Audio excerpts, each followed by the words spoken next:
para não esquecer. Ok, coloca no para gravar. Olha só, a gente encerrou o bloco passado falando justamente do procedimento.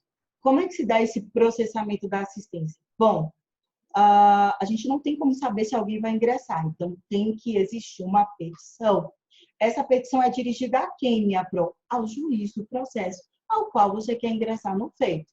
Mais uma vez, você se coloca como assistente, diz qual parte ali, qual a parte que será o seu assistido, e ambas as partes se manifestam. Perguntinha de prova: qual prazo para ambas as partes se manifestarem? O prazo é de 15 dias úteis. Concordando ou não concordando, aduzindo, expondo os seus motivos porque concordam ou porque deixam de concordar, o juiz manda autuar em apenso. O que é autuar em apenso? É como se fosse assim, ó, meu povo.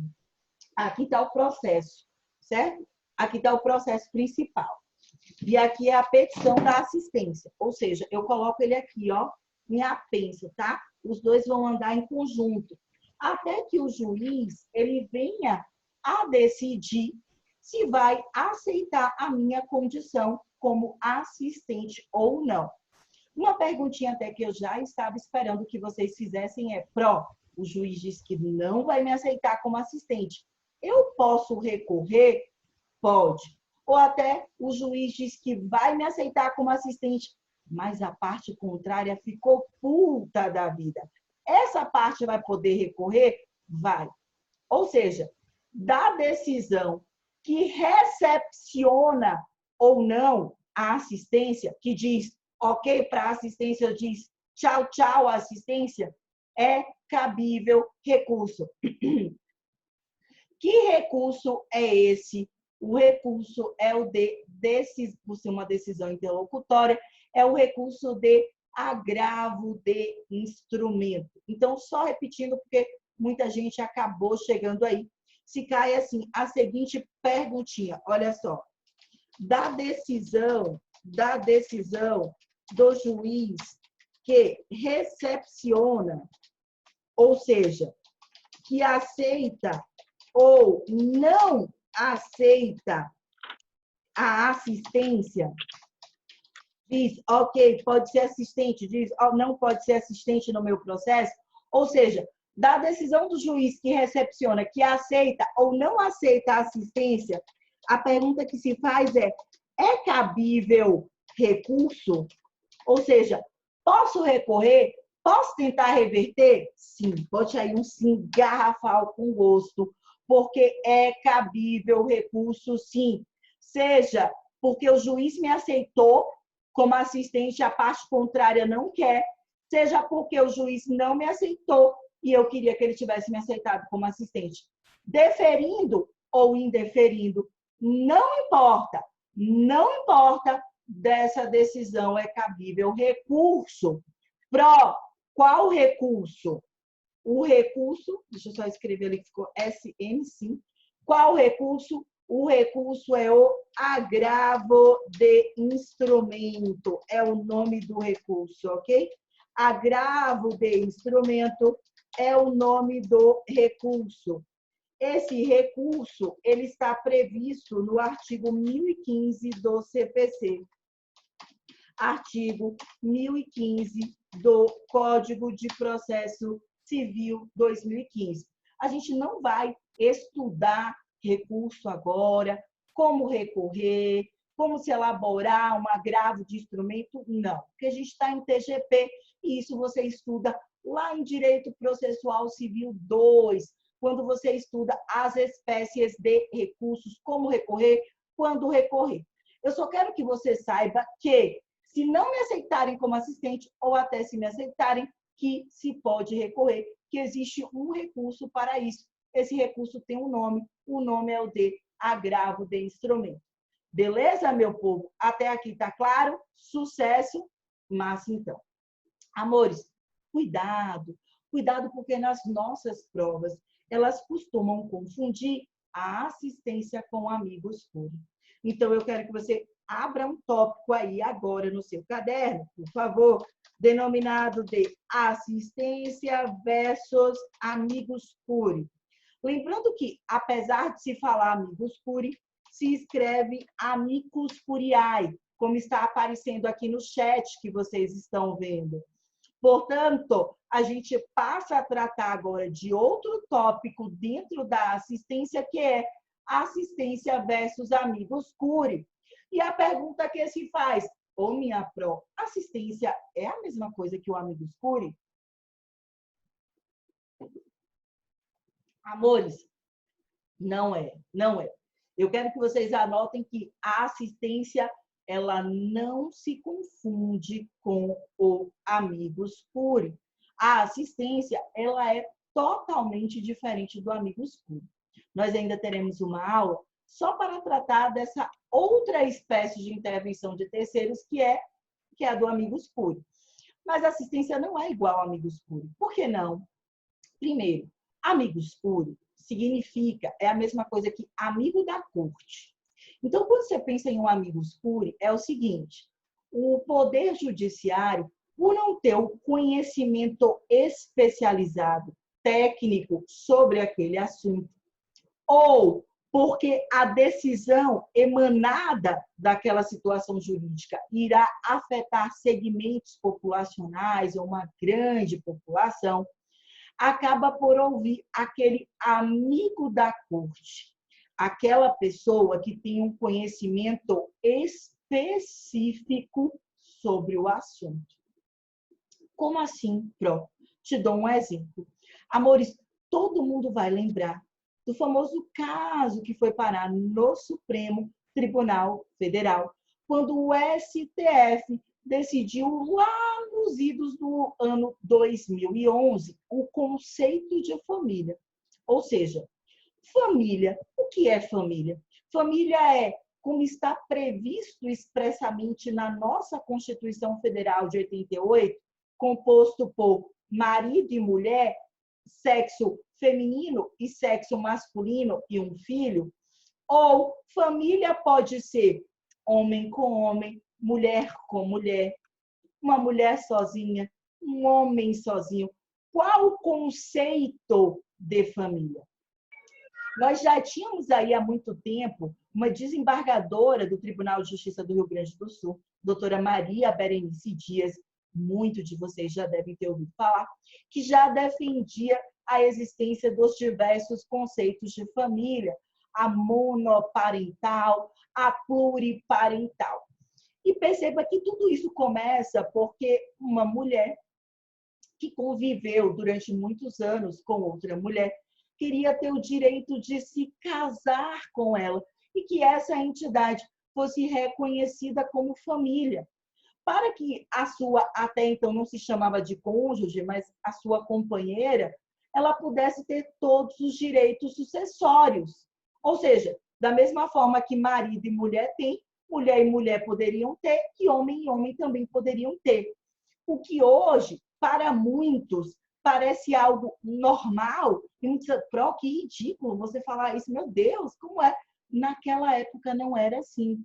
Eu lembro que eu estava na faculdade quando se falava que homem com homem, mulher com mulher, ou seja, que gays, lésbicas, transexuais, travestis, mudança de sexo, mudança de gênero, que numa relação homoafetiva, que se poderia ser reconhecida como entidade familiar, nossa, rolava cadeira, pedra, pau, a galera saía se degladiando, desde o discurso filosófico, religioso, jurídico, sociológico, absolutamente todo. E aí a gente começava a falar sobre o discurso dos anormais, né? Sensacional, sensacional, de Foucault, até falar sobre como a Constituição Federal de 88 era um Estado laico e, portanto, não poderia estar atinente às questões religiosas e por aí vai com os diversos interesses. Amores, essa discussão foi parar no Supremo Tribunal Federal. E o Supremo Tribunal Federal, quando foi discutir o conceito de família, ele requereu que houvessem amigos da corte. Amigos Cury, amigos da corte. De um lado, nós tínhamos ali a Sociedade Brasileira, tá certo? A Sociedade Brasileira de Bispos, SBB. Então, a gente tinha a Sociedade Brasileira de Bispos, bispos cristãos. Nós tínhamos toda a comunidade evangélica, toda a comunidade católica, apostólica, romana. Tudo de um lado. Olha, por que nós entendemos que o conceito de família, como está na Constituição Federal de 88, homem e mulher, desde os primórdios sempre foi assim, babá. Do outro lado, nós tínhamos o grupo já naquela época que levantava a bandeira LGBT. E esse grupo dizia, olha, finalmente, Supremo Tribunal Federal, vocês podem desfazer o preconceito, o verdadeiro racismo que tem ocorrido. Não pense em racismo só em raça, mas pense em racismo na sua máxima do exercício do preconceito, na forma de discriminação que tem ocorrido com gays, com lésbicas nesse período. Nós temos direito a formar famílias, isso não é nenhuma anomalia. E eu não estou dizendo aqui quem está certo, quem está errado. Bom, o que eu estou dizendo é que essas entidades eram entidades que possuíam e ainda possuem notório saber jurídico, que possuem representação adequada, que têm uma reputação ilibada na defesa dos seus ideais. Então, elas foram aceitas como amigos da corte. Aí você vira para mim e diz assim, ok, eu entendi o que é ser um amigo da corte. Então, um amigo da corte pode ser uma pessoa física, uma pessoa jurídica? Pode. Mas tem que ter uma reputação ilibada? Não dá para ser qualquer pessoa, beleza? Tem que ter um notório saber jurídico? Tem que ter um notório saber jurídico. O cara lá vai falar de 10, 20, 30, 40 autores. Né? O cara come livro para poder discursar sobre isso. E tem que ter representação adequada. Alguém que escreva sobre isso há muito tempo. Por exemplo, eu preciso de alguém que é especialista em pescadores artesanais e marisqueiros. E o respeito ao direito ambiental, ao direito laboral, o direito trabalhista e o direito ao meio ambiente de trabalho saudável. Ok, me chama. Por que me chama? Porque eu sou especialista. Meu mestrado, meu segundo mestrado, meu doutorado tem sido nessa área. Agora, eu quero que você me ajude a promover a defesa dos LGBTs. Eu não sou especialista nessa área, nunca produzi nada. A gente teria, por exemplo, que convocar o professor Cristiano Chaves de Farias, que tem 20 anos escrevendo sobre o tema. Beleza, meu povo? Sucesso? Ok. Perceba que eu sendo do Poder Judiciário, juiz, da turma, do STJ, da cúpula do STF, posso convocar o Amigos Cury, como também o próprio Amigos Cury pode pedir para se inscrever e eu tenho uma representação, eu quero participar desse processo. E daí, muita gente na prática acabou confundindo a assistência com o amigo da corte. Ora, então amigo da corte e assistência é a mesma coisa? Claro que não. Claro que não. O amigo da corte é aquele que vai fornecer informações para o Poder Judiciário poder decidir da melhor maneira. Claro que ele tem a sua linha de defesa. De um lado, CNBB, do outro lado, LGBT, mas perceba que o seu interesse é um interesse na natureza da causa. Não é um interesse na demanda. É um interesse na natureza da causa. Como assim, Quando a CNBB ou o grupo LGBT ingressa, ele não está discutindo aquele direito particular daquela mulher versus aquela mulher. Está se discutindo o conceito da natureza processual, do que é ser família. O grupo LGBT poderia ingressar como assistente? Poderia. Mas aí, se ele ingressa como assistente, a representação é outra. Ele teria que demonstrar que existe ali um prejuízo direto ou indireto. Ele tem um interesse não na natureza daquele processo, mas naquela demanda em específico. O PRO ainda está confuso. Eu sei disso. Eu sempre dou um exemplo que eu acho que é a chave para poder resolver isso. O seguinte, a diferença entre Amigos Cury e assistência. Amores, lá no meu interior, bem interior, havia uma freira, né? Ela só não é mais freira. Havia uma freira e essa freira, ela começou a conviver com outras freiras, óbvio, e ela acabou se apaixonando do ponto de vista não só platônico, mas amoroso mesmo, sentimental, por outra freira. Bom, elas resolveram, então, conviver em união estável e comunicaram ao patriarcado da Igreja Católica Apostólica Romana. Óbvio, o patriarcado, então, retira eu não sei dizer qual é o termo, né? Porque eu não sou católica, mas eu não sei se seria a batina, né? Mas tira, como é que eu poderia dizer, esse título delas de freira, ok? Ou seja, elas não poderiam mais ser freiras porque elas não estavam atendendo os requisitos para isso, tá certo? Dentre os quais o de castidade, ok? E elas queriam, e procuraram um advogado, elas queriam permanecer dentro da Igreja Católica Apostólica Romana, na condição de freiras. Eu quero ser freira, eu quero ser freira, e a gente quer conviver em união estável. Amores, elas tentam, então, reconhecer essa união e, no processo, pedem para que permaneçam a exercer o ofício como freiras lá na localidade X. Perceba que a Igreja Católica, ela não ingressou como amigos curi, não ingressou como amigo da corte. Por que não? Porque o interesse dela não é no desfecho final da demanda. Porra, meu povo, o que eu estou tratando ali é de uma freira, é de alguém que exerce o sacerdócio dentro da minha instituição, dentro da minha entidade. Perceba que se está a falar de uma lesão, se eu conseguir explicar para vocês, que seria uma lesão direta. Então, a Igreja Católica ingressou como assistente.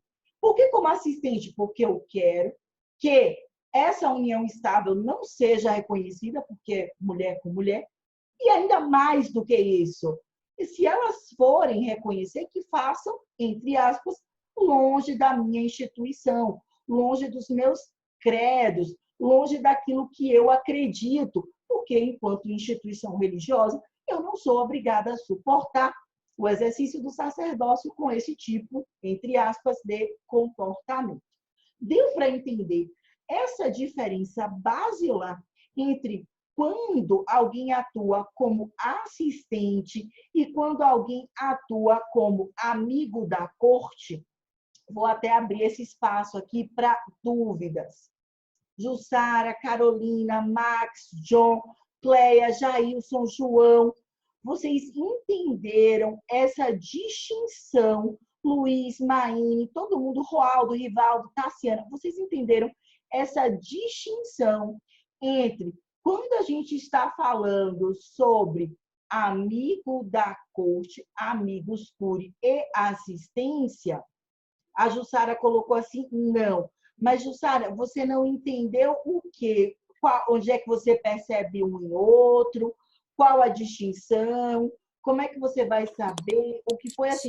Só nesse exemplo aí, porque a assistência não é quando a pessoa tem o interesse de que aquele pessoa está assistindo ali ganhe a causa? Isso, que ganhe ou que perca. Sim. Ah, tá. Então é porque eu entendi só que eu achava que era só que a pessoa ganhasse, mas como no seu exemplo aí da Igreja Católica, a Igreja Católica não tem interesse que a freira ganhe a causa. Aí é Perfeito. ganha ou perca, agora eu entendi. Ou que ganha ou que perca, ok? Porque lembra que o assistente ele pode ingressar tanto do lado da parte autora quanto do lado da parte ré. Quando, Ju, eu estou do lado da parte ré, eu quero que o réu ganhe e a parte autora perca. Quando eu estou do lado da parte autora, eu quero que a parte autora ganhe e o réu perca. Nesse exemplo que eu dei, Ju, na verdade, não tinha parte ré, porque elas entraram com uma ação para que houvesse uma sentença declaratória, ou seja, declarasse o direito delas de conviverem em união estável, cumulado com uma obrigação de fazer. que era para obrigar a Igreja Católica, a não só reconhecer essa união estável, como também que elas permanecessem como freiras, ok? Então, estavam as duas como autoras e eu não tinha réu na ação. Então, perceba que a Igreja Católica, quando ficou ciente da situação, nem tendo sido citada como réu, ela ingressa como um terceiro interessado. Mas ela vai ser um amigo da corte só para fornecer informações? Não, não, não, não. Ela quer, nesse caso, que perca-se, ou seja, que as autoras percam, e que o pedido principal foi que não reconheça essa união estável, tá? E que o pedido alternativo que eu posso fazer, caso não reconheça um, que considere o outro. O pedido alternativo, Max, John, foi de que se você reconhecer a união estável, e eles foram até bem grosseiros na petição deles, eu li, faça, mas assim, que façam para lá, façam fora da minha instituição. Que para uns foi grosseria, para outros estavam dentro do exercício regular de um direito. Outro exemplo que eu dou, Rivaldo, Roaldo, Tassiana e Ju, e talvez fique mais claro para vocês, é o seguinte: vocês lembram quando o Supremo Tribunal Federal, lá em 2012, foi julgar sobre a possibilidade de aborto para feto anencéfalo? Ou seja, eu já sei que quando aquele feto, quando ele vier a nascer, ele não vai, o seu cerebelo, o bulbo, não foi formado por completo. Então, será um bebê, um recém-nascido, uma criança, uma pessoa dependente dos pais ou de quem for, pelo resto da vida. E vocês sabem que o aborto no Brasil é proibido, porém tem as suas exceções. Mas qual é a regra geral? O aborto no Brasil é proibido, mas tem as suas exceções. Tem projeto de lei, tá certo? Para permitir o aborto de forma livre, outros mais de forma contida, mas hoje é proibido. E eu tenho exceções. A moça é estuprada, ok? Descobre que ou porque não tomou o coquetel, ou porque não tomou o coquetel a tempo, ou porque o coquetel não fez efeito, descobre que está grávida de quem lhe estuprou com a conjunção carnal que fez com que houvesse a gestação. Ela pode realizar o aborto? Sim. Ela vai precisar de um relatório médico, juntamente com o atestado, e de uma autorização judicial, viu, bebê? Não é assim, ei, vou abortar, estou indo ali na clínica. Não é assim, não. De uma autorização judicial. Bom, diante das... Quando, por exemplo, está em risco a própria vida e segurança da mamãe. Então, se está em risco a vida e segurança da mamãe, tem que se fazer uma opção, se faz, esse foi o nosso regramento, o nosso entendimento, se faz pela mãe e se finaliza, se extermina a vida do feto, porque a mãe poderá gerar novos filhos. Isso, claro, quando não se resta outra opção do ponto de vista médico. E a situação é quando a gente está diante de feto anencéfalo. Inclusive, discussão essa que foi reacendida na época da microcefalia, em virtude da chikungunya. Eu não sei se vocês se recordam, lá em 2015. Pois é, amores. Olha só.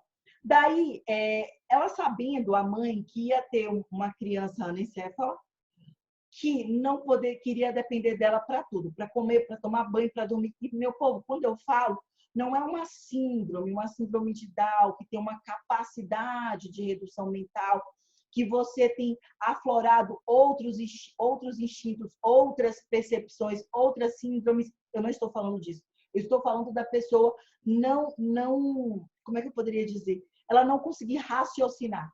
Você entende? É nesse nível. Ok, beleza. Isso vai parar no Supremo Tribunal Federal. E o que o STF faz, a nossa Suprema Corte? Ela, de um lado, mais uma vez, tem a Igreja, com o Colégio Nacional de Bispos Brasileiros, CNBB, tanto a Católica Apostólica Romana, quanto toda a igreja protestante, aí, presbiteriana, batista, adventista, toda a galerinha aqui. E do outro lado, quem é que a gente tem? A Sociedade Brasileira Médica, ok? Para discutir onde é que eu considero que é feto, até quando eu considero que é embrião. Pode-se fazer o aborto? Não pode-se fazer? Qual a melhor maneira de se fazer o aborto? Até quantas semanas pode-se fazer? Quando é que eu vou considerar que é realmente anencéfalo? A microcefalia é uma anencefalia? Ou seja, essas discussões médicas que o Poder Judiciário não tem competência, ele escutou essa galerinha como amigo da corte. É mais um exemplo de que eu não estou discutindo ali aquele processo, aquela mãezinha propriamente dita para o amigo da corte, eu não estou discutindo se aquela mãe propriamente dita vai poder realizar o aborto. Mas o macro, o geral, quando se pode realizar um aborto no Brasil? Em quais condições, quando há uma deformidade no feto? Que tipo de deformidade? De que forma? Quais as clínicas que estariam aptas para isso? Beleza, meu povo? Essa é a nossa ideia. Por isso, cuidado, cuidado para não confundirem o amigos curi, que é uma espécie de intervenção de terceiros que ainda iremos estudar, com a assistência. Quero falar com vocês do último tópico de hoje, que é o tópico da classificação da assistência, tá? Classificação da assistência. A assistência tem uma classificação? Tem sim. A assistência tem uma classificação. A assistência, ela se subdivide em assistência simples, conhecida como assistência simples, tá certo? Ou adesiva, dá no mesmo, simples ou adesiva, que está prevista nos artigos 121, 122 e 123 do CPC 2015. Nessa assistência simples ou adesiva, vai ficar bem claro se vocês anotarem assim, ó. O assistente não é parte. Então, se a assistência é uma assistência simples, quem atua como assistente não vai ser parte. O PRO, o que quer dizer que na assistência simples ou adesiva, o assistente não é parte? Bom, na assistência simples ou adesiva, o assistente ele vai discutir a relação jurídica do assistido, porque essa relação jurídica é uma relação conexa do assistido para com o assistente, é uma relação dependente, mas ele não é parte. Isso quer dizer, inclusive, que ele vai poder recorrer, o assistente, mas ele só vai poder recorrer se o assistido permitir. Ou seja, presta atenção que eu estou te dizendo. Na assistência simples, o assistente é como se ele estivesse adstrito, ligado à vontade do assistido. O assistente ele só vai poder ir até onde o assistido permitir. Então, assistente, você vai poder recorrer? Posso, mas só se o assistido permitir. Porque se o assistido disser, olha, estou desistindo do processo, você, assistente, não vai poder ir além. Se o assistido disser, ó, sabe de uma, cansei, vou entrar em um acordo aqui, estou fazendo uma transação, você não vai poder ir além, assistente. Por quê? Porque você está adstrito à vontade do assistido. O assistente aqui, ele pode até querer produzir provas, ele pode querer apresentar razões de mérito, recorrer, tá certo? Mas ele vai assumir as custas processuais, ou seja, no mesmo montante em que ele atuou. Então, se ele recorre e perde, com a anuência lá do assistido, ele vai ter, deixa eu só prorrogar aqui o tempinho, ele vai ter que dividir as custas com o assistido. Ou seja, o assistente, ele vai ter que responder perante a lei até quando ele atua. Então, imagina, eu recorri, eu sou assistente, eu recorri. O meu assistido não disse nem que sim, nem que não falou nada. O silêncio implica em anuência. Então, eu recorri. Quando chega no recurso, a gente ganhou. Massa, a gente ganhou, chuchu, beleza? Meu e dele, levamos tudo. Agora, se eu perdi, quer dizer que ele perdeu também. Logo, o pagamento das custas do processo serão proporcionais entre eu e ele. Beleza? Massa, porque cada vez que você recorre, as custas vão aumentando. Então, se tivesse parado até ali, não tivesse recorrido, as custas seriam menores. Como eu, assistente, inventei de recorrer, as custas são maiores. Beleza, meu povo? Ok. Isso é muito, muito importante. Lembre-se, olha, se o assistido desistir do pedido, se o assistido renunciar, se o assistido fizer um acordo, o assistente, ele não tem outra alternativa. Ele está adstrito à vontade do assistido. Do outro lado, eu tenho uma assistência. Essa assistência é denominada de assistência litisconsorcial, ok? Assistência litisconsorcial.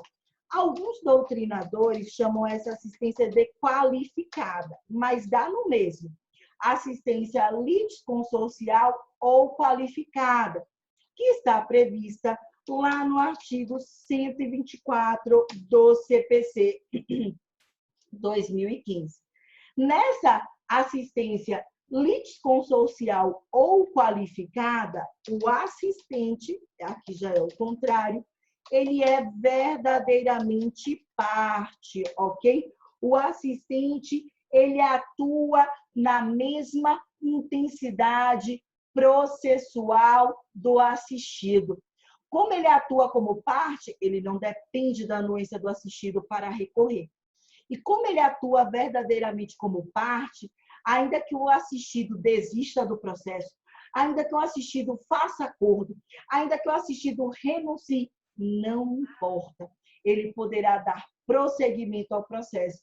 Ele poderá levar o processo adiante. Porque porque ele está atuando verdadeiramente como se parte fosse. Ele está discutindo não apenas uma relação jurídica que é conexa, que é dependente entre o assistente e o assistido. Ele está discutindo uma relação jurídica que também é dele. Ou seja, que é meio a meio, que faz parte do mesmo.